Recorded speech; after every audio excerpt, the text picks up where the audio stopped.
በስመ አብ ወወልድ ወመንፈስ ቅዱስ አሐዱ አምላክ። አማአሱሩ ወተሱ ለሰኔ በዛቲ ዕለት ኮነ ሰማዕተ ጊዮርጊስ ሐዲስ። አንድ አምላክ በሆነ በአብ በወልድ በመንፈስ ቅዱስ ስም ሰኔ 19 በዚች ቀን ሐዲስ ጊዮርጊስ ሰማዕት ሆነ። የዚህም ቅዱስ የአባቱ ስም መዛሂዝም ነው። ትርጓሜውም ድንገተኛ ማለት ነው። እርሱም እስላም ነበር።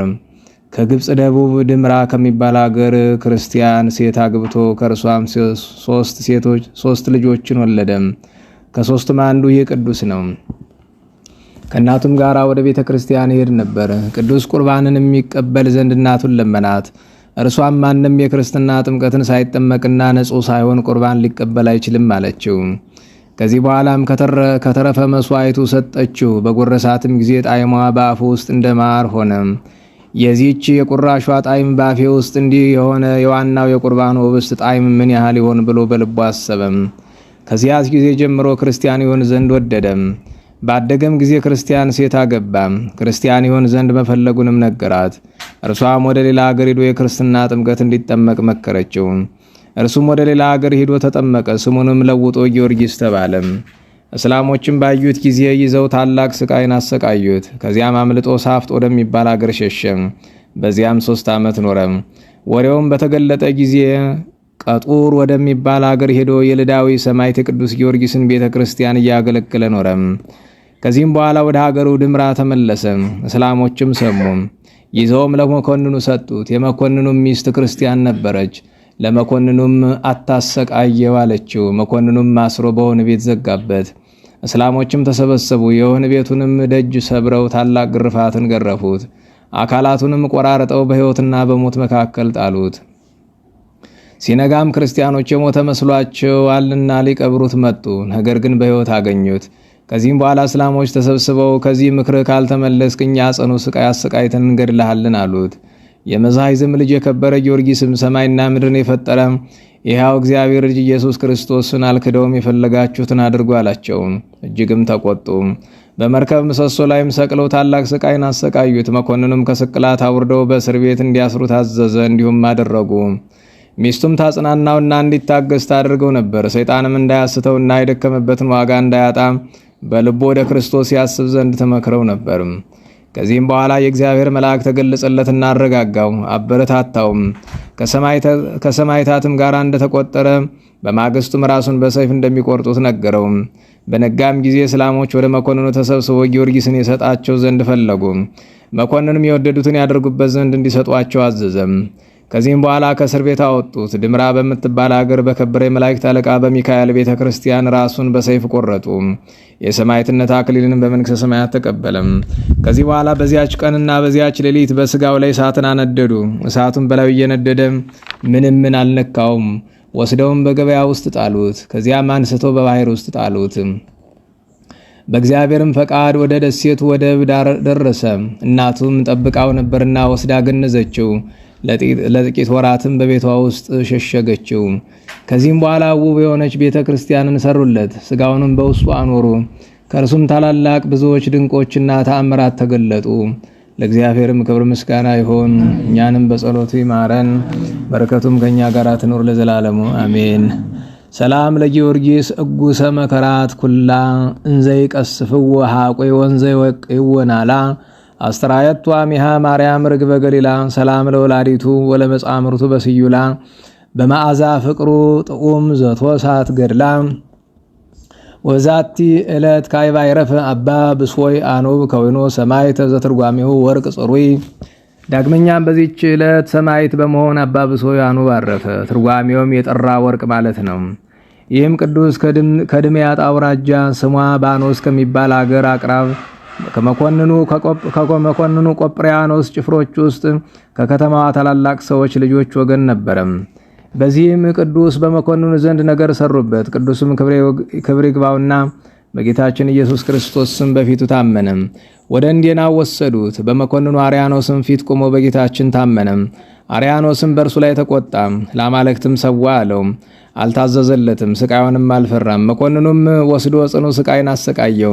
ከዚያም ራሱን በሰይፍ እንዲቆርጡ ታዘዘ። ወደሚገድሉበት ቦታም ሊወስዱት አወጡት። ብዙ ሕዝብ የሚከተሉት ነበር። እነሆ ከዚያም የአርያኖስ መኮንን አንበሶች ነበሩ። የሚጠብቃቸውም ሰው ነበር። እነርሱም በብረት ሰንሰለት ታስረው ነበር። ከእነርሱም አንዱ አንበሳ የብረት ሰንሰለቱን በጥሶ ሩጦ ወደ ቅዱሱ ደረሰ። የእግዚአብሔር መልአክም ቅዱሱን በአንበሳው ጀርባ ላይ አወጣውና አይነ ፀሐይ ወደሚባል ሀገር እስከሚያደርሰው በረረበት። ቅዱሱ ግን አይኑን ሸፍኖ ስለነበር ወዴት እንዳለ አላወቀም። በዚያም ራሱን በሰይፍ ቆረጡት። የሰማዕትነት አክሊልንም በመንግሥተ ሰማያት ተቀበለ። ለእግዚአብሔርም ክብር ምስጋና ይሁን። እኛንም በጸሎቱ ይማረን፣ በረከቱም ከኛ ጋር ትኑር ለዘላለሙ አሜን። ሰላም ሰላም ለአንወብ ብሶይ ዘበትርጓሜሁ ወርቅ ጽሩይ አበይ ፌጽም ስሞ በአይነ ፀሐይ ይጻአኖ መጻ መንገሌሁ አምሳለ ፈረስ ሰናይ እማቃቢሁ አምሲጦ አንበሳ ህሙይ ወዛቲ ለትኮኑ ሰማይት አምስቱ ሐራ አሎም ሙንቱ አርሶፎኒስ ወጴጥሮስ ወአስኬሪዮን ወአርጌኒዮስ ወቢልፊዮስ ወይነብሩ ውስተ ቅጽረ ዲዮስጵልዮስ። በዚህችም ቀን 5 ጭፍሮች በሰማዕትነት ሞቱ። እሊህም አርሶፎኒስ፣ ጴጥሮስ፣ አስኬሪዮን፣ አርጌኒዮስ እና ቢልፊዮስ በዲዮስጵልዮስ ቅጽር ውስጥ ይኖሩ ነበር። መኮንኑም ለጣዖታት እንዲሰዉ ባስገድዳቸው ጊዜ እኛስ የንጉሳችን የኢየሱስ ክርስቶስን ትእዛዝ እንፈጽማለን፣ ለእርሱም እንሰዋለን አሉት። መኮንኑም ሰምቶ ተቆጣ። በአንድ ቤት ውስጥም እንዲዘጉባቸውና እስከ 2 ቀን እህል ውሃ እንዳይሰጧቸው አዘዘም። ከዚያም በኋላ እንዲያመጧቸው አዘዘ። በፊቱም በቆሙ ጊዜ ለአማልክት ሰዋ አላቸው። እነርሱም በአንድ ቃለኛ ስለ ፈጣሪያችን ለክርስቶስ እንሰዋለን፣ ለረከሱ አጋንንት ግን አንሰዋም አሉት። አንገታቸውን አስረው ወደ ሌላ አገር ይወስዷቸው ዘንድ አዘዘ። አርጌኒዮስም ወንድሞቹን እኔ እውነት ነግራችኋለሁ፣ የእግዚአብሔር መልአክ አምስታችንንም በስማችን ሲጠራን ሰምቼዋለሁና አላቸው። ዳክስ ወደሚባል መኮንንም ባደረሱት ጊዜ መኮንኑ አስቀድሞ አርሶፎኒስን ወስዶ ለአማልክት ሰዋ አለው። እምቢ ባለውም ጊዜ በፈረስ ጅራት ላይ አስረው በከተማ ውስጥ እንዲጎትቱትና እንዲያዞሩ ታዘዘ። በመለሱትም ጊዜ በውሽባ ቤት ማንደጃ ውስጥ ፊቱን እንዲያጠወልጉ ታዘዘ። ሁለተኛም እስከሚጨነቅ ድረስ በሰረገላ ውስጥ አስረው ቁልቁል ሰቀሉት። ሃይማኖቱንም ጠብቆ ክብር ይግባውና ለጌታችን ነፍሱን ሰጠ። ሁለተኛም ጴጥሮስን አቀረቡት። ዳክስም ለአማልክት ሰዋ አለው። ትእዛዙንም ባልተቀበለው ጊዜ እንዲያሰቃዩትና እንጨት ተክለው ዘቅዝቀው እንዲሰቅሉ ታዘዘ። ሁለተኛም ምድሩን ቆፍረው ከትከሻው በታች ቀብረው በቅሌዎችም በላዩ ላይ እንዲነዱበት አዘዘ። ይህንንም እግዚአብሔር እየረዳው ታገሰ። ከጉድጓዱም ባወጡት ጊዜ ከስቃዩ ብዛት የተነሳ ስጋው ጠወለገ፣ መናገርም ተሳነው። በግንድ ውስጥ አስረው ጣሉት። ከዚህም በኋላ አርጌኒዮስን አቀረቡት። ዳክስም ለአማልክት ሰዋ አለው። እምቢ ባለውም ጊዜ እስከሚገድሉት ድረስ ያሰቃዩ ዘንድ አዘዘ። ያለ መብልና መጠጥም በተበሳ ግንድ ውስጥ አስረው ዘቅዝቀው ሰቀሉት። ዳግመኛም አስክሪዮንን አቀረቡት።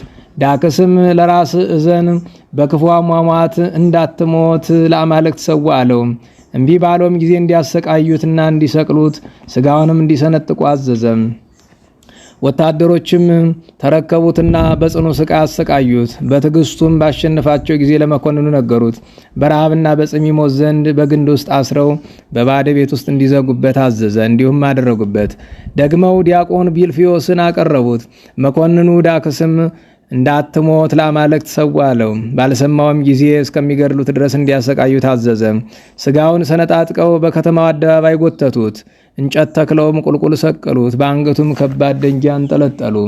ከሃይማኖቱም ባልተናወጸ ጊዜ በረሃብና በጽም እንዲሞት በግንድ ውስጥ አስረው በላዩ መዝጊያ ሰርተው ዘጉበትም።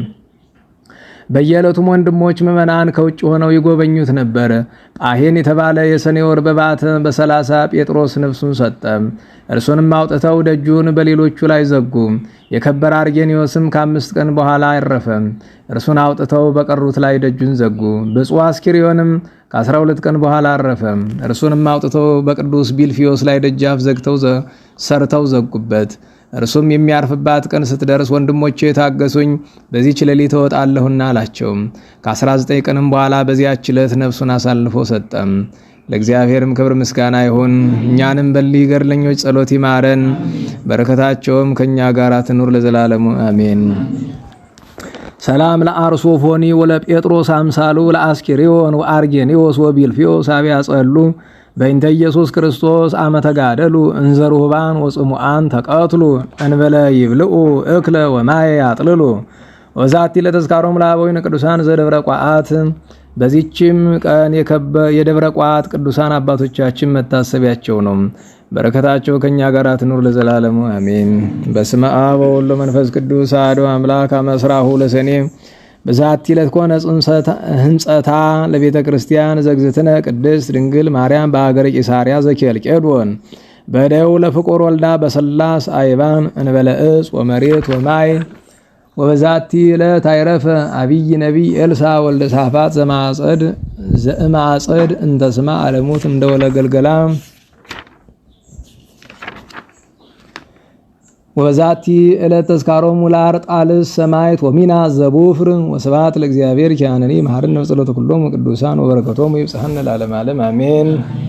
ዛቅረብኩ ማይሌት ዘኪርያ ይላፈ ምን ለተጸምዱ ከዘልፈለላ ነበር ተወከፍ ዘንዴቴ መጽሐፈ እንተረሰይ ከግዚኦ ጸሪቀ መበለቱ ኩፈምላ ወበኡላን ዘተረፈ ነቢያት ቅዱሳን ሐዋርያት ሰባክያን ሰማዕታት ጻድቃን መላእክት ጉሃን ደናግል መነኮሳት ኢራን ባርኮ ጉባኤ ዛቲ መካን እስከ አረጋዊ ሊቅ ምኖስ ሕፃን ለዘ ጻፎ በክርታስ ወለዛ ጻፎን ዘይደርስ ለዛ አንበቦ ለስተርጎም በልሳን አዲስ ወለዘ ሰማ ቃሎ በዝነ መንፈስ በጸሎተሙ ማርያም አራጊተ ኩሉም ባይ ስቡራይ መሐረነ ኢየሱስ ክርስቶስ ስቡራይ መሐረነ ኢየሱስ ክርስቶስ ስቡራይ መሐረነ ኢየሱስ ክርስቶስ ወይ ፈኑ ለነ ጸጋ መንፈስ ቅዱስ እሚዜ ወስከ ለዓለም እስከ ዳግም ጉባኤ አሜን።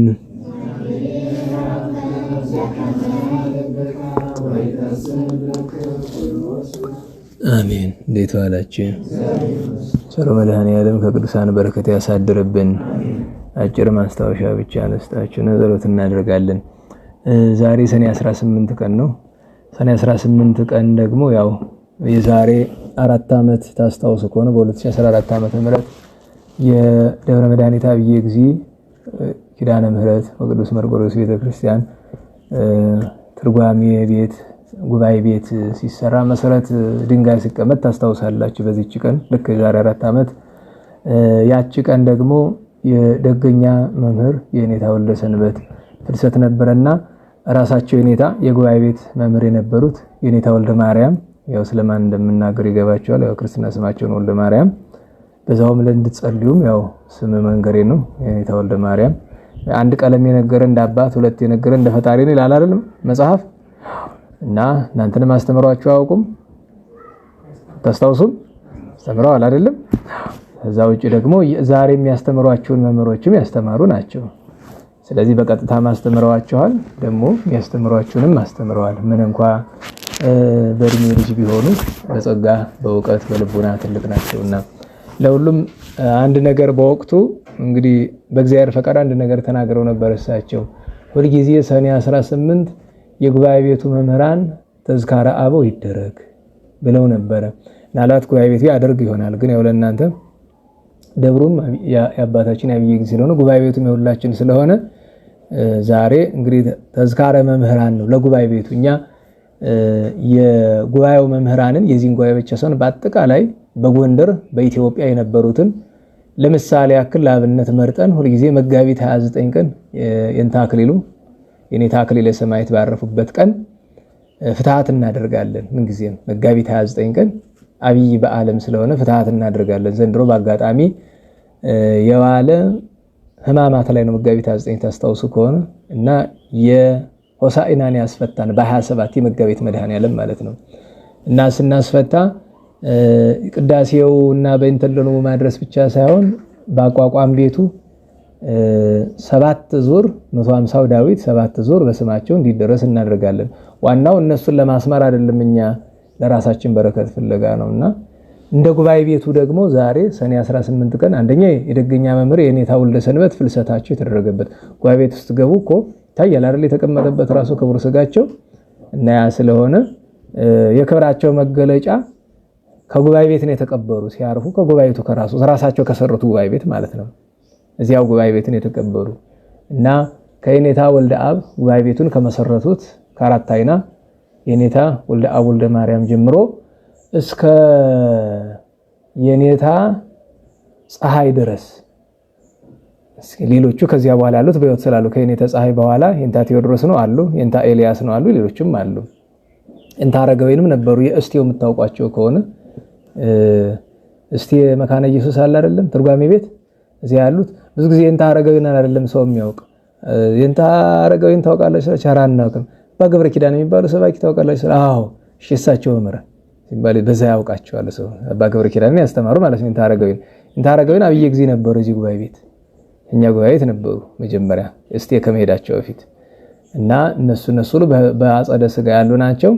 በአጸደ ነፍስ ያሉ ግን ከዚህ ከቅርቡ ጀምሮ የእንታ ፀሐይ፣ የእንታ ነብየ ልዑል፣ የእንታ ደሴ፣ የእንታ ሐዲስ፣ የእንታ ላይ ከማርያም ትልቁ ወልደ ሰንበት ደግኛው ትልቁ መምህር የእንታ ወልደ ሰንበት እንዲያ ያያልን ብንቆጥር እንታ በዛብህ አለቃ ገብረሃና እንታ አካለ ወልድ አለቃ ወልደ አብ ዋናው ሌሎቹንም ብዙ ትልልቅ ምንጠቅሳቸው ለነሱ ብቻ ሳይሆን በአቋቋም ቤት በላይ ቤት አቋቋም ታሪክ ውስጥ በአጠቃላይ በአቋቋም ታሪክ ውስጥ ከፍ ያለ ዝና ያላቸው የሚባሉ ሁለት መምህራን አሉ። በጣም የተለዩ የሚባሉ ከነ መምህር የስድሮስ በኋላ ማለት ነው። የስድሮስ ስላቸው ያቋቋሙን ሳይሆን ማለት የመጽሐፉን ሳይሆን ያቋቋም የስድሮስ የሚባሉ ስለነበሩ በጎንደር ዘመን ከተነሱ ያቋቋም መምህራን መካከል ተወዳዳሪ የሌላቸው የሚባሉ ሁለት ናቸው። አለቃ ገብረሃና አለቃ አሚር ናቸው። አሚር እሸቱ የአብየ ጊዜ የላይ ቤት ያቋቋም መምህር ናቸው። የአለቃ ገብረሃና ጓደኞች አለቃ ገብረሃና ባታ ሲያስተምሩ አለቃ አሚር እሸቱ አብየ ጊዜ ነበር የሚያስተምሩ። እነዚህን ሁሉ በአለቅነት የሚያሳል ብቻ ተዝካረ አበው ነው፣ ተዝካረ መምህራን ነው ዛሬ እና አለቃ ሀብቴን ጨምሮ ማለት ነው። ለሁሉም እሱን ማስታወሻ ለማድረግ ነው። ምክንያቱም የኔታ ወልደ ሰንበት ታላቁ ወልደ ሰንበት ሲባል የግምጃ ቤቱ ወልደ ሰንበት አሉ። የግምጃ ቤት ደግሞ ወልደ ሰንበት ሁለት ነው። እንደው ብዙ ናቸው ግን ግምጃ ቤት ወልደ ሰንበት ሲባል ሁለት ናቸው። ያቋቋሙ ወልደ ሰንበትና የመጽሐፍ ወልደ ሰንበት ይለያያሉ። አሁን የማህሌት የምታስተውሉ ሰዎች ካላችሁ የጽጌ ዚቅና ወረብ ላይ ያዘጋጁት የኔታ ወልደ ሰንበት ናቸው ይላል አይደል? ያንን ሰው ተመልክቶ የኔታ ወልደ ሰንበት ባይነ ሳይ ነው የሚመስሉት። እሳቸው መጽሐፍ መምህር ናቸው፣ ሙያው አላቸው። ግን ያንን ያዘጋጁት ወልደ ሰንበት ማለት እኛ ወልደ ሰንበት ገና ሳይመጡ የነበሩ ጥንት በጣሊያን ወረራ ዘመን የነበሩ ናቸው። እንዲያኛው ያቋቋሙ ወልደ ሰንበት ይባላሉ። የላይ ቤት ናቸው። ምክንያቱም ላይ ቤት ሲባል መቼስ በትርጓሜ ላይ ቤትና ታች ቤት ብቻ ነው። በአቋቋም ግን ላይ ቤት አለ፣ ታች ቤት አለ፣ ሳንኳ አለ፣ ርቅ ቤት አለ። እንግዲህ ጎንደር ውስጥ ብቻ እንኳን 4 አይነት አለ እና ጎንደር ውስጥ አይታችሁ ከሆነ ጠቅላላ ሁሉም ሰው ምንድነው የሚማር ታች ቤት ነው። ግን ጎንደር ውስጥ ታች ቤት ስንት አድባራት ብቻ ነው ያለው? 3 ብቻ ናቸው። ታች ቤት እነማን ናቸው ካሏችሁ ባታ፣ አደባባይ ኢየሱስና አደባባይ ተክለ ሃይማኖት ናቸው። በቃ 3 ብቻ ናቸው ታች ቤት ማለት። ላይ ቤት ደግሞ 5 ናቸው።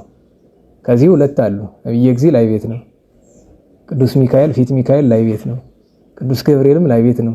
ግምጃ ቤት ላይ ቤት ናት። እና ደግሞ 5ኛው ላይ ቤት የት ነው? የመጀመሪያው ላይ ቤት ወንበር የተተከለበት ነው። ጎንደሮች ጊዮርጊስ፣ እነዚህ 5 ናቸው። እርቅ ቤት የሚባለውን ሰፈር ታውቁታላችሁ? ያን ሰፈር ይዛችሁ መሄድ ነው። እርቅ ቤት እንግዲህ እነ ደብረ መጥማቅን ይዛችሁ ደግሞ በዚያ ዙሪያ ውስጥ ሄዱ። እርቅ ቤቶች ወደ 8 ያክል ይሆናሉ። ጎንደር ውስጥ ታዲያ የሚበዛው አቋቋም ምንድነው ካላችሁ ሳንኳ ነው። 23 ሳንኳ አለ ጎንደር ውስጥ አሁን ድረስ በህይወት ያለ ሳንኳ ማለት ነው። እና በትርጓሜ ላይ ቤት ታች ቤት የሚባል አለ። ድሮ አቅጣጫን ነበር የሚመለከት። አሁን ግን ያው አካሄድንም የምስጢር ሐተታ አሰጣጥም የሚመለከት ነገር አለው። ለሁሉም መምህራን ብለን ስንል እንደዚያ ነው። ግን ወልደ ሰንበት ብለን ስንል እንድታውቁት የሚያስፈልገው መምህር ወልደ ሰንበትን እኔ አልደረስኩባቸውም። ምክንያቱም እንኳን ልደርስባቸው እኔ ከመወለዴ ምናልባትም ከ20 ዓመት በፊት ነው ያረፉት። እንደው በራሴ እድሜ እንኳን በቆጥረው ማለት ነው። በ50ዎቹ ነው ያረፉ፣ በ1950ዎቹ ማለት ነው። እና መምህር ወልደ ሰንበትን ግን በአካል የሚያውቁ ለምሳሌ እኔ መምህሬ እንታ ኃይለሥላሴ እሳቸው ተማሪ ናቸው። እንታ ተሾመ አሁን ባለፈው ጳጉሜ ነው ያረፉት መምህራችን። እና አንድ ቀን ሄጄ እንታ ወልደ ሰንበትን በአካል ያውቋቸው ኑሮ አልኳቸው። አሃ እንዴት ያውቋቸዋል ትለኛለህ? ምን ማወቅ ብቻ ማህበረተኛቸው ነኝ እንጂ። ያ ማለት እኩያውኝ ሳይሆን ልጁኝ ተሾመ ና ጽዋ ጠጣ እያሉ እዚህ ግቢ ያላስተዋላቸውናል እንጂ የሐዋርያት ማህበር አለ እዚህ ግቢ። የሐዋርያት ማህበር የሚባል አለ። የሐዋርያት ማህበር ሆኖት የሚጠጣ ታዲያ በመደበኛ ቀን አይደለም፣ ሐዋርያት ባረፉበት ቀን ብቻ ነው። ለምሳሌ መስከረም 1 ነው የሚጠጣ፣ ጥቅምት ላይ በ12፣ ህዳር ላይ በ18፣ ታህሳስ ላይ እና ጥር ላይ በ4። ያው እነማን እንደሆኑ ታውቃላችሁ። መስከረም 1 ማን ነው? በርተሎሜዎስ ነው አይደለም? ጥቅምት 12 ቅዱስ ማቴዎስ ነው አይደል? ህዳር 18 ቅዱስ ፊልጶስ ነው። ታኅሳስ 4 ቅዱስ እንድርያስ ነው። ጥር 4 ቅዱስ እንድርያስ ማን ነው? ቅዱስ ዮሐንስ ወልደ ነጎድጓድ ነው። የካቲት 10 ቅዱስ ያዕቆብ ወልደ እልፍዮስ ነው አይደለም? መጋቢት 8 ቅዱስ ማትያስ፣ ሚያዝያ 17 ቅዱስ ያዕቆብ ወልደ ዘብዴዎስ፣ ግንቦት 26 ቅዱስ ቶማስ፣ ሰኔን ትዘሉትና የለውም ሐምሌ 2 ቅዱስ ታዲዮስ፣ ሐምሌ 5 ጴጥሮስ ወጳውሎስ፣ ሐምሌ 10 ቅዱስ ናትናኤል። እንግዲህ የሚጠጣ እንደዛ ነውና ሐምሌ ላይ ስንት ጽዋን ያለ? 3 ጽዋ አለ እና ለ12 ተደልሎ እንደዛ ነው የሚደረግና ዛሬ የሚጠጡትን ብታያቸው ጥቂት ካህናትና ምዕመናን ናቸው። እና እንዲያውም ለመምህሩ ለኔታ ዳዊት ነግሬያቸዋለሁ። የሐዋርያት ማህበር የጉባኤው እንጂ የምዕመናን ጽዋ አይደለም። ምዕመናን ቢጠጡት መልካም ነው። አዎ መልካም ነው። ነገር ግን ባለቤቱ ማን ነው? ጉባኤቱ ነው። ለምን ቢባል የመሰረቱት የእንተ ወልደ ሰንበት ናቸው። የሚጠጡ መምህራን ናቸው። ለምሳሌ በአንድ ወር እንተ ወልደ ሰንበት ይከፍላሉ። ቀጥሎ የእንተ ላይከ ማርያም፣ ቀጥሎ የእንተ ሐዲስ፣ ቀጥሎ የእንተ ብርሃኑ፣ እንደዛ እያሉ ነው የሚከፍሉ የነበሩት። እና አሁንም አንተም ኮሚቴ ስለሆን ካስታውሳቸው ይጠጣ። የሐዋርያት ማህበር መጠጣት አለበት። የእንተ ወልደ ሰንበት የጉባኤ ቤቱ ንብረት ነው። እና የእንተ ተሾመ ምን ይላሉ? እኔ እጠጣ ነበር አልከፍልም፣ ያው ልጅ ነኝ አልከፍልም። የዛን ጊዜ ግን ሲያገኙኝ አንተ ተሾመ አትቅር፣ የሐዋርያት በረከት ያስፈልግሃል፣ እየመጣ ዝክር ቀመስ ይሉኝ ነበረ። እና ብዙ ጊዜ አልሄድም። ለምን ቢባል በየመንገዱ ሲሄድ ጋር እየገፋኝ ደግሞ ይሄ መንገድ እየተቆፈረ ጉድጓድ እየገባው ተቸገርኩ፣ አይነ ስውር ነገር። እና አንድ ቀን አንተ ምን ሆነ ነው ማትመጣ እዚህ ጽዋ ብለው ሲሉኝ አየንታ ቁራሽ ቀምሳለሁ ብዬ ልሙት በጎዳና ጋር እየገፋኝ ጉድጓድ እየገባው መስሎኝ ብያቸዋለሁ። አይ ብትመጣ ጥሩ ነበር ይሉኝ ነበር ከማረፋቸው በፊት። እና በጣም ትህርምት ያላቸው ጾመኛ፣ ጸሎተኛ፣ ምስጢር አዋቂ። የሚገርማችሁ ነገር እኔን ያስገረመኝ ነገር ነው መሰላችሁ? የሳቸው ስጋ ፍልሰት ሰኔ 18 ሲደረግ እኔ ከማዝንባቸው ነገሮች አንዱ የሳቸውን የረፍት ቀን የሚነግረኝ እስካሁን አላገኘሁም። መቼ ወር መቼ ቀን እንደሆነ ማንም አልነገረኝም። አሁን እንግዲህ እዚህ ደብረ ተቀምጬ እስካሁን አላውቅም። ማንን ልጠይቅ? ምክንያቱም እነንታ ኃይለ ሥላሴ ሳያርፉ መምህራችን ብጠይቃቸው ጥሩ ነበረ፣ ግን እነሱ ካረፉ በጣም ብዙ ዘመን አለፈ። የእንታ ተሾመን ብጠይቃቸው አላስታውሰውም፣ ርቆ ስለራቀ ዘመኑ ተረስቶኛል የሳቸው ብሎ የሌሎችን ግን ያስታውሳል። አሁን የእንታ ምረቱን ዶክተር አየለን ያስታውሳሉ፣ የብዙዎቹን እንኳን ይቅርና የእንታ ኃይለ ማርያም የሚባሉ እኮ የአራት ጉባኤ መምህር ጎንደር ነበሩ። አይነ ስውር በጣም ረቀቅ ያለ ዕውቀት የነበራቸው። እንታ ኃይለ ማርያም ማለት እሳቸውን አታውቋቸውም። ከእሳቸው ይልቅ ማንም በጠቅስ ነው። እማዊ ገላነሽን ታውቃላችሁ? ሜቴ ገላነሽ እሳቸው ልጅ ሜቴ ገላነሽ በቅኔ ነው የሚታወቁ። እንታ ኃይለ ማርያም ግን በቅኔ ብቻ ሳይሆን የአራት ጉባኤ መምህር ነበሩ። ከዶክተር አየለ የተማሩ በጎጃም ብዙ ተምረዋል። እንደገና ዶክተር አየለም ተምረዋል። እና እሳቸው ማረሳው ይሉኛል የትንሳኤ ቀን በ69 ዓመተ ምህረት ጥር 16 የእንታ አየለ አርፈው ተቀብረው በጣም በሐዘን ከርመን አብይ ጾም ገባ። አብይ ጾምን ጾመው የእንታ ኃይለ ማርያም ትንሳኤን አክብረው ወጡ። ሌሊት እህል ቀመሱ፣ አመመኛሉ፣ አልጋቸው ላይ ተኙ፣ በዛው አረፉ። የትንሳኤ ቀን ተቀበሩ። ደግሞ የትንሳኤ ቀን ሐዘን አልተፈቀደም። በዛ ምክንያት የእንታ ወልደ ሰንበት ግን አላስታውሰውም። እና በዚያ ሐዘን እግዚአብሔር ምን ምክንያት አመጣ? ፍልሰታቸውን። ስለዚህ የእንታ ወልደ ሰንበትን የምናስባቸው በፍልሰታቸው ነው። ዛሬ ፍልሰታቸውን ብለን ነው የምናስባቸው። ታዲያ ሌላ ምን አስገረመ ብትሉኝ የእንታ ወልደ ሰንበት ካስተማሯቸው መካከል በጣም ገናና የሚባሉ በጣም ብዙ ሊቃውንት አስተምረዋል። ሁለቱ ግን በጣም የበለጡ ናቸው። ሊቀ ሊቃውንት መንክር መኮንንና መንክር መኮንን ብሎ የተማረው አብይ ስለሆነ ማለት ነው። ሁለተኛው ዛሬ እረፍታቸው የሆነው ብፁዕ አቡነ ሰላማ ታስታውሷቸዋለች? የጎንደር ጳጳስ የነበሩ ታስታውሱ? አቡነ ሰላማ የሚባሉ ጳጳስ አንተ አዎ ብለኛል። ሌሎቻችሁስ ታስታውሱ? አቡነ ሰላማ አራቸሩ መድኃኒዓለም ህፃናት እኮ አይደላችሁም ነበሩ እኮ እስከ 96 ዓመተ ምህረት ጎንደር። ይሄ አስገራሚ ነገር ነው። እሺ አንተ ማወቅ አለብህ። ምክንያቱም የፊት ሚካኤል ገበዝ እኮ ነው የነበሩ። የፊት ሚካኤል ገበዝ ናቸው። ይሄን ማወቅ አለ እና እንድታውቁት ግብዝናቸው ፊት ሚካኤል ነው። ተማሪነታቸው ግን አብየ ጊዜ ነው። ከእንታ ወልደ ሰንበት ነው የተማሩ። የእንታ ወልደ ሰንበትን ንጽህና ትሩፋት ያዙ የሚባሉ እሳቸው ናቸው። በጣም ወልደ ሰንበት ከተኳቸው ሰዎች መካከል የተቀደሰ ሕይወት የነበራቸው አባ ሐዋዝ ይባላሉ። ድሮ አብየ እግዚእ ሲማሩ ፊት ሚካኤል በግብዝና ሲኖሩ አባ ሐዋዝ ነው ስማቸው። ጉባኤ ቤት ላይ የሚነበብባት ትንሽ አትሮንስ አይታታል። እቺ የሚነበብባት እሷ የአቡነ ሰላማ ናት እንድታውቁት። ታውለ ሰነት እያሉ አቡነ ሰላማን ያሰሯት የአቡነ ሰላማ አትሮንስ ናት፣ ቅርስ ናት። የእንታወለ ሰንበትም የአቡነ ሰላማም ቅርስ ናት፣ የአባ ሐዋዝ ማለት ነው። እና አባ ሐዋዝ ያረፉ በ96 ዓመተ ምህረት የዛሬ 22 ዓመት ሰኔ 18 ነው።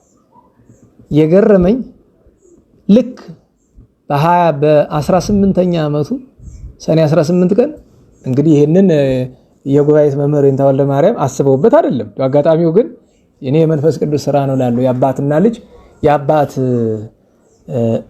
ፍልሰትና የልጅ ረፍት በአንድ ላይ ሲገጥም ማለትና ዛሬ አባታችን አቡነ ሰላማ እናስባለን። እንድታውቁት የሚያስፈልገው ዛሬ ካለንበት ሁኔታውን ስናስበው አስቡት እስቲ እና አቡነ ሰላማ እያሉ አድንቀናቸው እናውቃለን።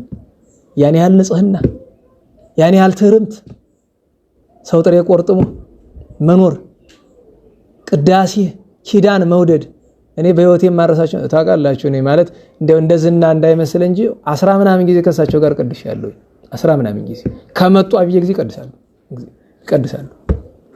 ቀጭን ናቸው ድምጻቸው፣ ያው ማታስተውሱ ይሆናል እንጂ ቀጭን ድምጽ ነው ያላቸው። እንግዲህ የተሾሙ 92 ነው። ከ92 እስከ 96 እስከሄዱበት በጣም ታመው ጸበል ገብተው ሸንኮራ ዮሐንስ ነው እየተጠመቁ ኑሮ በጣም ታመው ያረፉና ብዙ ድውያን ፈውሰዋል። እሳቸው እዛ ታመው ይሰቃያሉ፣ ወደ እሳቸው የሚመጣውን ግን ይፈውሳሉ። እሳቸው እንግዲህ አስቡት፣ ዛሬ ጳጳሱ ነው የሚፈውሰረች የማራን መድኃኔዓለም እሱን እንተው እና ቅዳሴ መውደዳቸው ያስከረ። ሁለተኛ ነገር እሳቸው ካሉ ሊቃውንት ካሉ ይሰጣሉ፣ ካልሆነ ግን ስብከታቸው እንክት ያለች ናት። አንዲት ቪዲዮ ካገኘዋት ወይስ እንለቃታለን። የ6 ደቂቃ ቪዲዮ አለቻቸው ስብከት እንዴት እንደምትገርም።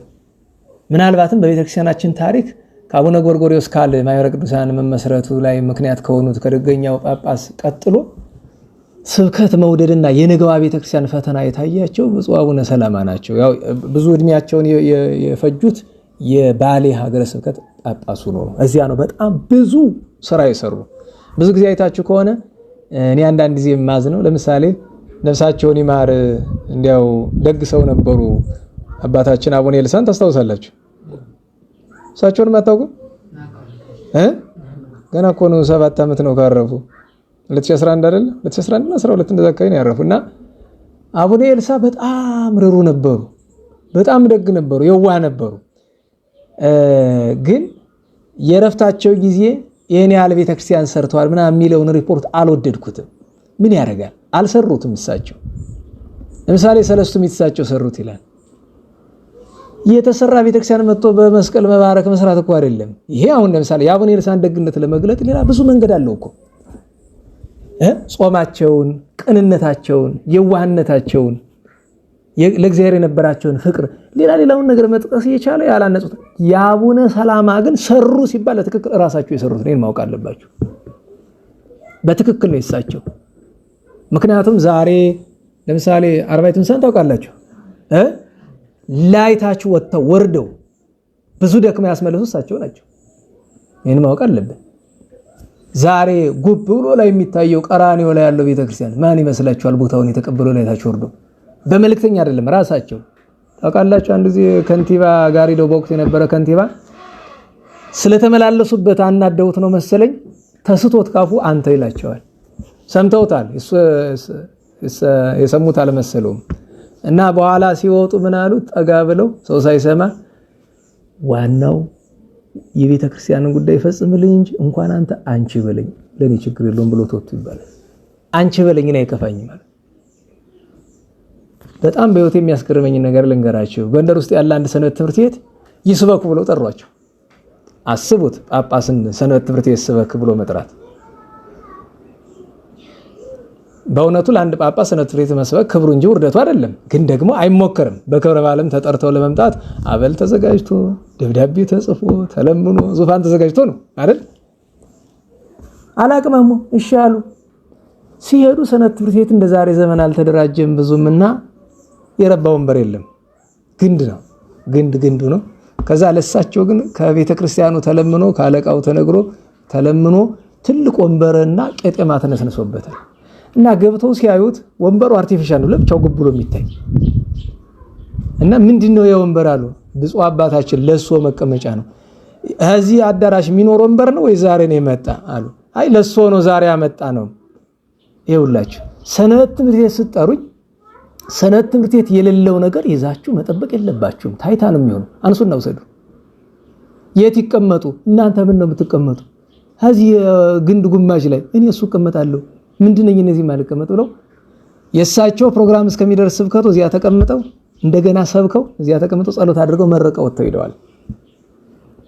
አስቡት። እንደ ዛሬ ዘመን ፌስቡክ የለ፣ ለታይታ ነው አይባል። ዛሬ የሆነች ነገር የታይታ ስራ ሲፈለግ ካሜራ አብሮ ይሄዳል። ይኸው ብፁዕ አባታችን ትትናቸው ተመልከቱ እየተባለ ማለት ነው።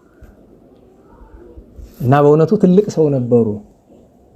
እና ደብረ ሊባኖስ ሲሄድ በጣም እንዲያው ደስታ ማዘንም የቀላቀለብኝ ደብረ ሊባኖስ ሄዳችሁ ካላችሁ ገብታችሁ በታች ማይሌት የሚቆምበት አይታችሁ ተቆና አንደርግራውንድ ላይ በጀርባ በግርል ማንበቢያ ቤት አድርጋችሁ ውስጥ ለውስጥ ገብታችሁ መሀል የጻድቁ የአባታችን ክቡር ስጋና የአቡነ ሀብተ ማርያም ያለበትን አልፋችሁ ስትመጡ መቃብሮች አሉ። ጥቂት መቃብሮች በጣም ትልልቅ ነጭ እና ለመጀመሪያ ጊዜ ሄድኩ። ግን እነዚህ ምንድናቸው ይስለ ይሄ አቡነ ገሌ ብሎ አንዱን ይሄ የብፁዕ አቡነ ሰላማ አለ።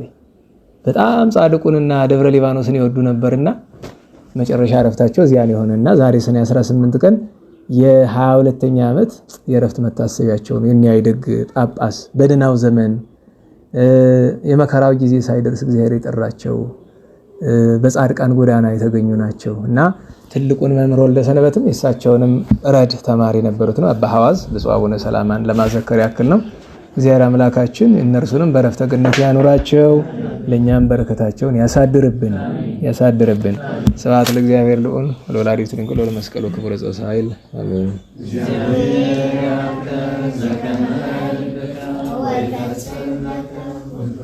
አሜን።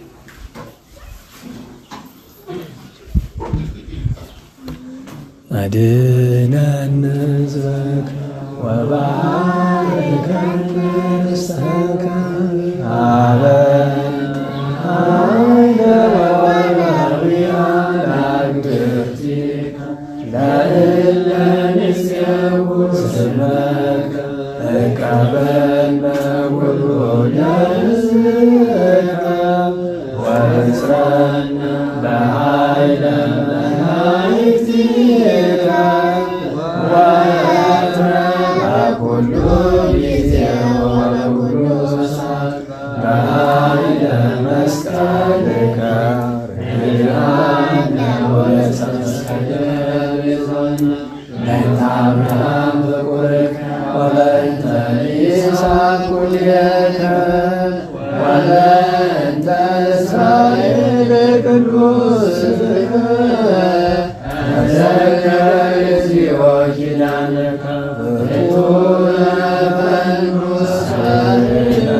Amen.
እዛ መንግሥትከ ወይኩን ፈቃድከ በከመ በሰማይ ከማሁ በምድር ሲሳየነ ዘለለ ዕለትነ ሀበነ ኅድግ ለነ አበሳነ ወጌጋየነ ከመ ንሕነኒ ንኅድግ ለዘአበሰ ለነ ኢታብአነ እግዚኦ ውስተ መንሱት እለ አድኅነነ ወባልዐነ እምኩሉ እኩይ እስመ ዚአከ ለዓለመ ዓለም። ሰላም ቅዱስ ገብርኤል መልአክ ወእግዝእትየ ማርያም ሰላም ለኪ ድንግል በሊናኪ ወድንግል በሥጋኪ እመ እግዚአብሔር ጸባኦት ሰላም ለኪ ቡርክት አንቲ እምአንስት ወቡሩክ ፍሬ ከርሥኪ ተፈሥሒ ፍሥሕት ወምልዕተ ጸጋ እግዚአብሔር ምስሌኪ ሰአሊ ወጸልዪ ለነ ምሕረተ ወወልድኪ ኢየሱስ ክርስቶስ ከመ ይስረይ ለነ ኃጣውኢነ ተማኅፀነ ብኪ